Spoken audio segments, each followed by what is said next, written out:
Hey, that's right, you titty lovers. We got ourselves a double feature today from Chomei and Tamagawa. But why? Why, Unicorn? Why pick two films that have absolutely nothing to do with each other? Well, it's more to do with the two separate directors of these works and their contrasting philosophies. But we'll get to all that shit later. For now, let's start with the long-awaited and very welcomed return of Sylvain Chomet. I've wanted to cover The Illusionist for the longest time. You may have heard me go on about how much I love Triplets of Belleville, and coming off the sheer imagination and magic of that film, I was expecting to get the same rush from this movie. Instead, I got severely depressed. The Illusionist is not the fun, comedic, and musical outing Triplets was. This is a brutally honest, saddening, and disheartening story about a man, slowly but surely, losing love for the industry he tried so desperately to be a part of. But what really surprised me was the long-running historical controversy behind this film's script, which I will get into very shortly. The film has a wonderful calm atmosphere that ranges from sunny jazz-hop vibes to sad, lonely night lo-fi. Look, I'm not the best at metaphor. Whether the tone is happy or sad, it maintains a lackadaisical, welcoming aura without sacrificing the pacing of the story. I mean, it's barely an hour and a half, so it's by no means a slog to get through. And as to be expected from Chomei, not only is the animation beautiful beyond compare, but there is barely any dialogue. Just pure acting, pantomime, and emotion. And despite the soft, delicate line work, there is so much weight and gravity to every action and every shot. It's kinda ridiculous. Each silhouette of each character is exaggerated, clear, and full of personality. I mean, just look at these shots from the bar scene. And by the way, this is all done at once all together. What in the bloody blue balls of Berlin? It should be illegal to be this talented. Chomei's team of animators are by far the best actors in the animation industry. Change my brain function. Oh, and guess what? The layouts? Yeah, they're absolutely banging. Just look at this. Look at this. Just look at it. And the silent acting through the animation is actually even more fitting, considering the character of the Illusionist is based off of a 1930s through 50s French filmmaker and performance artist, Jacques Tati, or Tati Chef, who wrote the original story of The Illusionist. However, Jacques originally wrote the script as a love letter to his estranged daughter Sophie, whom he abandoned as an infant and devoted his life to his celebrity and performing shows and making films all over Europe non-stop. And after his passing, the script was kept in limbo for decades, and during that time it was memorialized as a window into the late entertainment icon's damaged family life. It wasn't until years later, in the early 2000s, when the script was handed over to Sylvain Chomet by Tati's now elder daughter Sophie via mail, and 2 years later she would unfortunately pass away. But after the soaring success of Triplets of Belleville, Chomet got right to work on The Illusionist as his next passion project. Chomet resonated with the story very much, as he too is a father of 3 children, and one of them he doesn't get to see very often due to the demanding nature of his work. So he and his co-producer, Bob Last, made their own version of the script using the OG screenplay as inspiration and made it into a pure Chomet feature film. However, upon this film's release, there was some hefty fucking controversy because there was a very brief and not so glamorous mentioning of Sophie Tati Chef as the inspiration behind the story. Also, there being no mention of his other daughter Helga certainly pissed people off. And on top of that, many people believed that the film wasn't a very faithful tribute to the late artist. The original script of The Illusionist, as many of the animated film's detractors say, was Tati's response to the shame of having abandoned his first child, and it remains the only public recognition of her existence. And Chomet is often accused of attempting to airbrush their painful family legacy out of the picture, and use the original script as a director's playground to mirror his own life experiences and opinions. This whole whole controversy was a rabbit hole of information and long-form argumentation that I'll leave to other channels to dissect. But whether you fall on the offense or defense for this film, and to be quite honest, I highly doubt most of my viewers even give a shit about this conflict, I'll be looking at the film strictly from a storytelling and thematic standpoint. I went into this movie without any knowledge of its past history, and even with the new knowledge I found, it very seldom makes a difference in my enjoyment of the final product. It's a complicated, tragic, and decade-spanning family dilemma, one involving a lot of emotional pain and trauma, which I can of course empathize with, and I am certainly not qualified to talk any further on this kind of issue. But like I said, I'm separating this film from all of that and judging it on its own merits. So, after all that intrigue and build-up, you're probably wondering what the story even is. The plot centers around the titular illusionist, who, despite having a great talent and passion for magic, is greatly unappreciated by the public, in favor of more energized and exuberant entertainment. While traveling Europe looking for work, he comes across a small and humble Scottish village, the denizens of which are the only ones who are amazed by his talents. While staying in the apartment above the bar, he gets acquainted with a young lady named Alice, who is smitten by the illusionist's ability to grant her fashionable articles of clothes. She decides to join him on his journey for fame, or at least a decent paycheck. But before I get too ahead of myself, this movie is a lot more effective if you go into it blind. It's a thoughtful character study with a very loose narrative tying it together, with an emphasis on symbolism and metaphors. But in order to fully dissect its message, I'll have to explain the whole story, so here you go.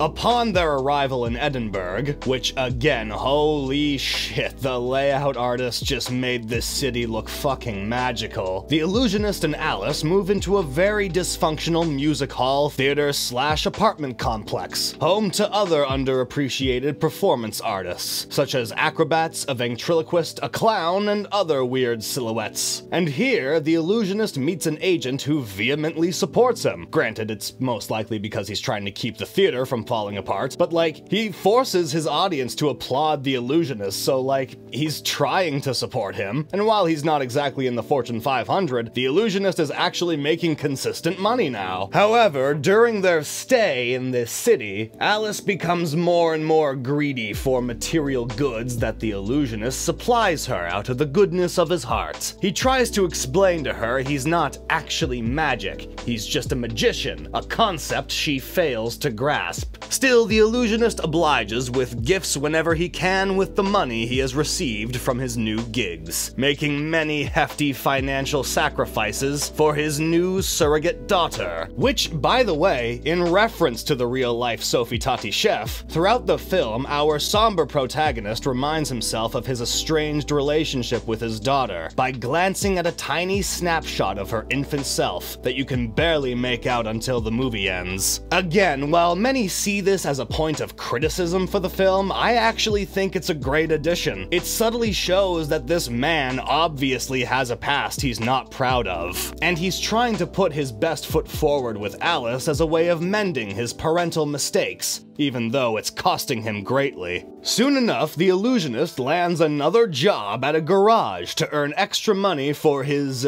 situation, which goes just about as well as you would expect. But despite the slapstick, this sequence actually has more thematic relevance than you'd expect, not only showing us the cruel nature of bosses and upper management, but it's also a great homage to Jacques Tati's old mime skits, which I think really demonstrates Chome's care and knowledge for the source material and the man it's based on, while incorporating his own social commentary. But moving on, the more the illusionist showers Alice with shoes, dresses, and luxury coats, the more materialistic and inconsiderate she becomes, and the more he becomes exhausted and disenchanted with her. And as the film progresses and the seasons change, Alice is increasingly dependent on the illusionist and his abilities, to a point of pure vanity. society. And while it is an unfortunate arc to see her character go through, seeing how she started off so wholesome and innocent, it's also very realistic considering many teenagers exhibit this type of self-centered behavior. She's not doing it to be mean to him, she just legitimately cannot see the dark underbelly of the 1959 entertainment industry her guardian and her neighbors are experiencing. Speaking of which, there is a very prominent theme of television and new wave tech taking over the entertainment industry and throwing humble, older artists from decades past to the curb. And the film has no reservations of showing how dark this process is. It doesn't happen all at once, it's a slow, painful demise until all the lights finally go out. I mean, if the constant shitting on our protag throughout the whole fucking runtime wasn't enough to clue you in, the ventriloquist character is forced to sell his puppet and live on the streets, and the illusionist is powerless to help out his hopeless colleague. And probably one of the most damning examples of this theme is this Arthur Fleck clown guy, who is basically already sunk to rock bottom. He gets beat up by kids on the street, humiliated publicly and privately, and even tries to hang himself until he's stopped by an unaware Alice offering him food. Like I said, this movie is pretty dark despite its silliness. The themes here are actually pretty similar to the themes of oppressive industry in Triplets of Belleville, only much less comedic. Once the triplets were past their prime in show business, instead of being honored as iconic performers from the city's salad days, they were cast out and forced to live in the slums of Belleville, and had to detonate frogs just to eat something consistently. But regardless of these dire circumstances, the sisters found solace in their mutual bond. They got creative with their home appliances to keep on making music despite no one being interested in them anymore. They stuck with each other through thick and thin, and through that they were able to find their own unique flavor of happiness in this unforgiving society. The illusionist does not employ that same sentiment. In this cold and punishing industry, you're either on top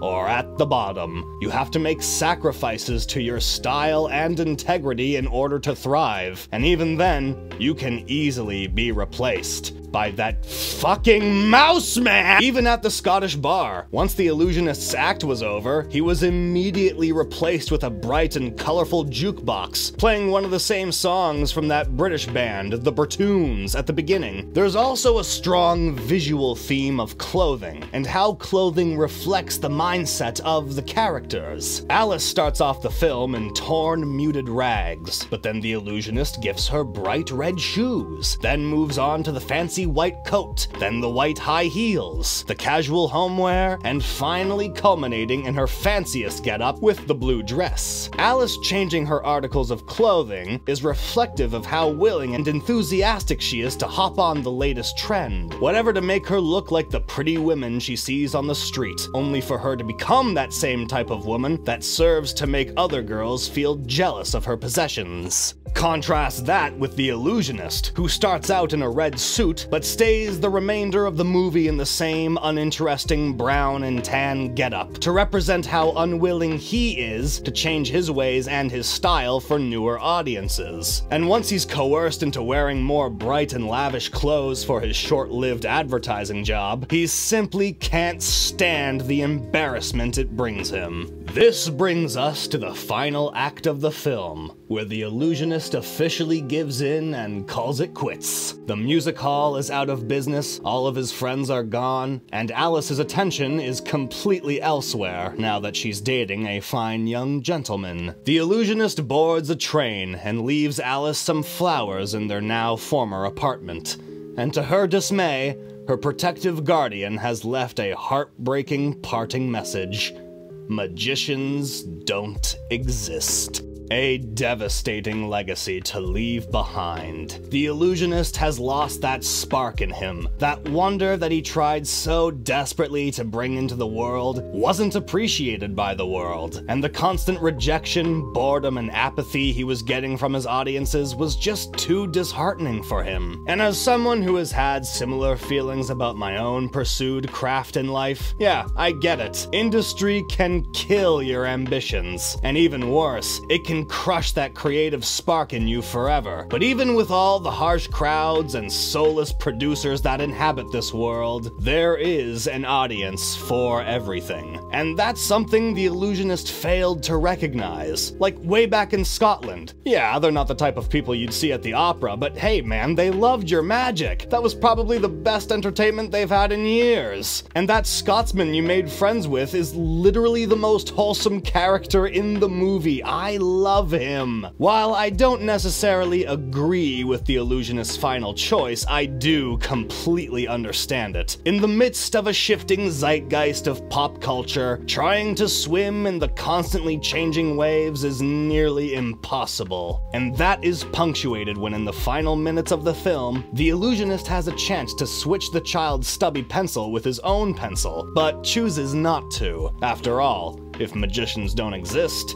then neither can magic. Following that, all the lights in the city slowly go off, signaling the dusk of an era, leaving off on a haunting, powerful final note, drawing this somber story to a close.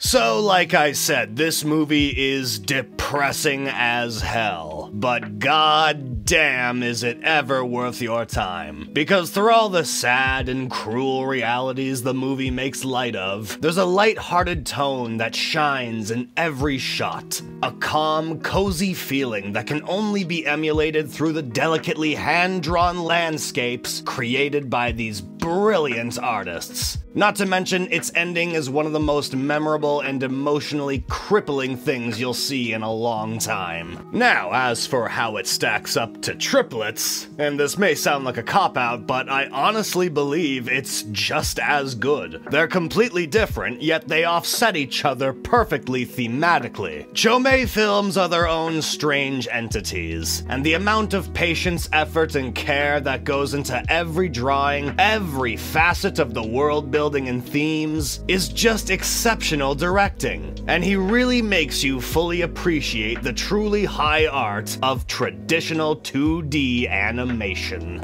It's available for rent and purchase on YouTube if you want to check it out. Link in the description. I know it sucks that you have to pay, but I promise you it'll be money well spent. And I'm giving this one an immediate referral to a therapist.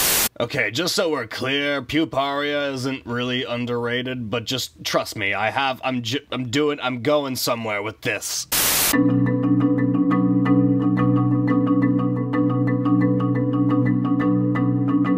Puparia is an incredible 3-minute short film made entirely by Japanese animator Shingo Tamagawa, and when it was published on YouTube, it captivated and perplexed everyone who saw it. It is, without a doubt, one of the most detailed, meticulous, methodical, and downright best examples of what can be accomplished with traditional hand-drawn animation and cell painting animation in this day and age. Who the hell would even attempt that? This fucking guy. I haven't seen draftsmanship this concise and patient since Richard Williams' work in Prologue. It's also one of the most surreal and oddly haunting pieces of animation I've ever seen. While there's no narrative connecting these isolated incidents, there are clear motifs that run throughout. At some point or another, the characters always end up looking straight at you, and their facial expressions are so subtle yet so full of character. They look unnervingly alive, and with inquiring, almost indecisive winces, like they're trying to figure us out as well. There are bizarre creatures, diverse sceneries, meticulously individual character designs, and obviously a heavy emphasis on eyes, with an atmosphere like those liminal space image videos you find late at night.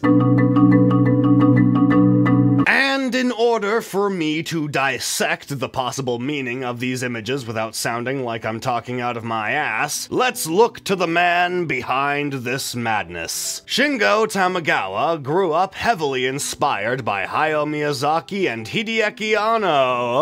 Oh, really? You know, I also happen to be a fan of Neon Genesis. And after going through the vigorous and exhausting rite of passage that is college animation, he was finally able to make a living animating collaborating on several seasonal animes and more prominently Mobile Suit Gundam and Gundam G, which is pretty awesome, right? I mean, hell, with a resume like that, you could work at any studio. Unfortunately for Tamagawa, after working tirelessly for years in the industry, he was beginning to hate every drawing he made. He began to suffer heavily from imposter syndrome and depression, and soon enough, after reaching his limit, he took a full year off where he didn't draw at all. Over the course of taking that much-needed hiatus, the ideas for Puparia started to bloom. Which, can I just say real quick, even his roughs and thumbnails are fucking amazing. Tamagawa himself hasn't expressed any blatant meaning or what fully inspired these images, but given the immense isolation and self-loathing he was feeling, I can only infer that these characters and environments are reflections of Tamagawa's mindset during those times. They're calm, yet unsettling. They're claustrophobic, yet spacious, and the characters aimlessly wander through them as if they're way too used to it, like they've been in here for far too long and they're growing tired of the monotony. And by the end of the short, a humanoid and their animal companions stand on the outskirts of the great unknown, as hundreds of people watch in apprehension, concern, and fascination.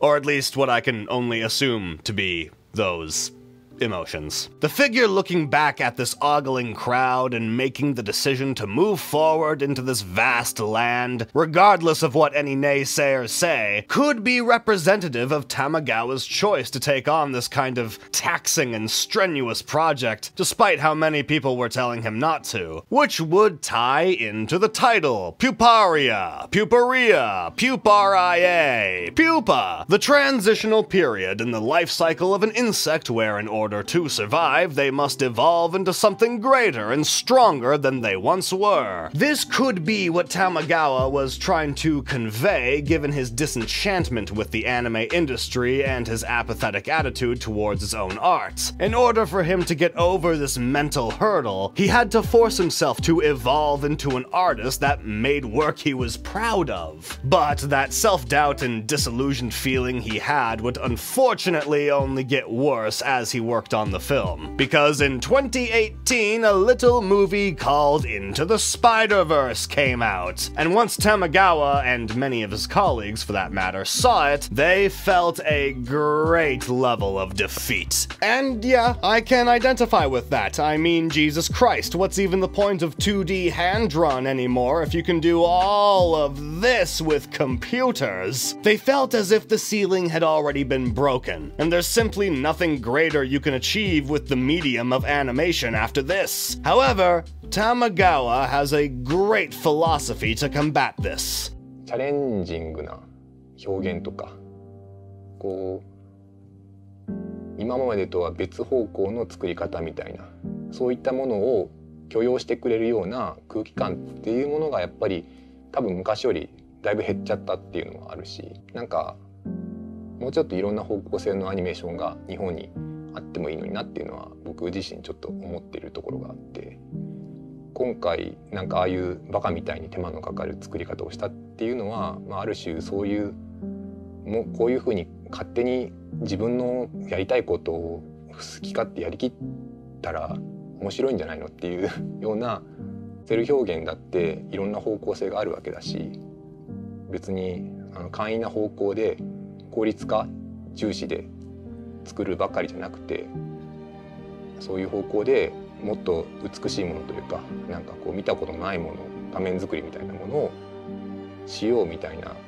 それが結果的に多分商業的にも多分長い目で見れば需要は絶対出てくると思うし、スパイダーバース見た時にすごく僕は衝撃を受けてしまって、あれは本当にやられたなと思ったんですよ。なんか3DCG っていうのはピクサーディズニーだけの得意芸じゃなかったんだっていう、なんかこういう方向性あるぜっていう風に示された感じがして、で日本は手書きですけど、別にああいう方向性をやれって全然言ってるわけじゃなくて、自分たちの方向性でいろいろもっとわがままに欲望を持ってこういう映像が作りたいっていう風な。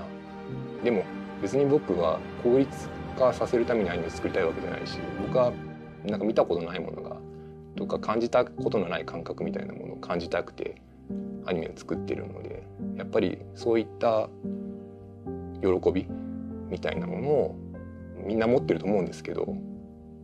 And that brings me to the whole big message of this fucking video. No matter what you create or how you create it, there is limitless value in the very pursuit of making art. Spider-Verse is amazing because the artist modified and utilized the software to its full potential. And Puparia is amazing because Tamagawa used the mediums of pencil, paper, ink, and paint to their full potential. And neither are better nor worse for being CG or traditional. They are completely separate entities that accomplish completely different goals, and that's what makes them special. And you know what? This is also a great antithesis for the philosophy of the illusionist. God damn, I am on fire today! The character of the illusionist gave up his dreams because he, much like the real-life Tamagawa, felt disenfranchised with the industry he worked tirelessly to be a part of. If there's so much more flashy and new wave entertainment that everyone else gives a shit about, then where's the value in my niche craft? What's even the point? Well, I'll tell you, Mr. Illusionist. The fact that you have dedicated yourself to said niche craft and have managed to give a spark of wonder, no matter how small, to the people you've encountered is immeasurably valuable. And yes, it's not very financially rewarding, it's not very socially rewarding, nor is it even that mentally rewarding at times. But if you persist through the doubt, if you discipline yourself through the slow hours, if you care about what you're making and the impact it could have on others, I can assure you, it will be worth it. So keep writing, drawing, filming, painting, dancing, making music, whatever the hell this is, whatever tickles your ass cheeks the best. Because creating things you're passionate about is the best way to find out new things about yourself, what you like, dislike, and through that it can lead to self-introspection and reflection. And whether or not your finished piece is any good or not should never, ever halt you from your progress. I think I've listed enough inspirational bullshit for the day, so, I think we're all done here. So yeah, remember to, get a beanie on your way out. All proceeds go to me and me alone. This episode was sponsored by Jeffrey Bezos.